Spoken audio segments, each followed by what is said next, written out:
Hi, I'm Peter Shi. I'm Director of Engineering Development at Graphics. Prior to that, I was a professor at Texas A&M University.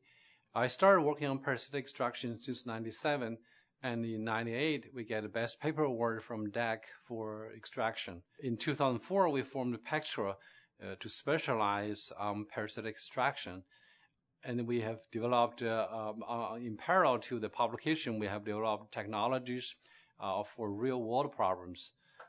Are you running spice with parasitic data from field solver?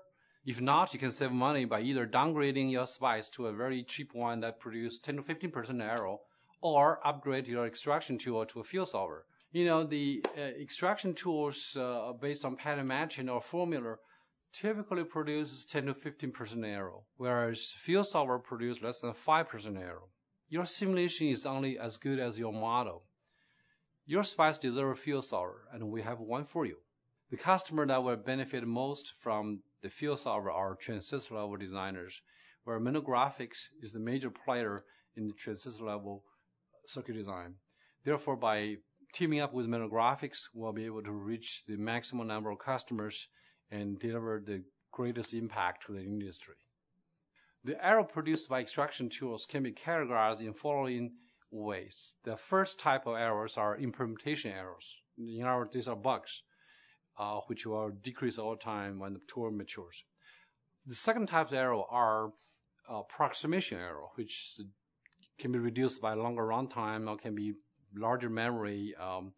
The third type of error is the random noise, the statistical error, which you see in the bell curve. For deterministic method, there's only the implementation error and the approximation error. But for random walk approach, you have not only the first two types, but also the last type, the statistical error. For random walk method, the statistical error will never go away. We considered both random walk method and the deterministic method. And then we have some fundamental limitations that we cannot resolve for random walk method. For instance, the random walk methods cannot produce repeatable results. You have the same design, you extract twice, the result's different. This is problematic for the customer because they don't know if the difference is caused by the design change or because of random noise.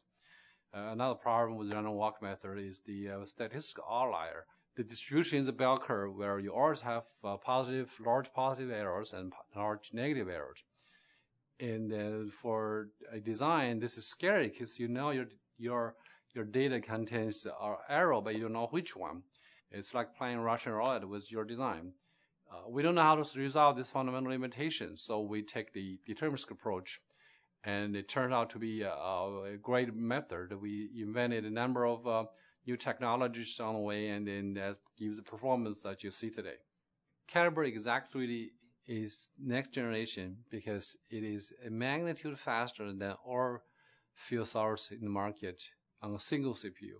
And the algorithm is highly scalable with multiple CPUs. So if you put multiple CPUs on the problem, you're going to have a great scalability for large designs.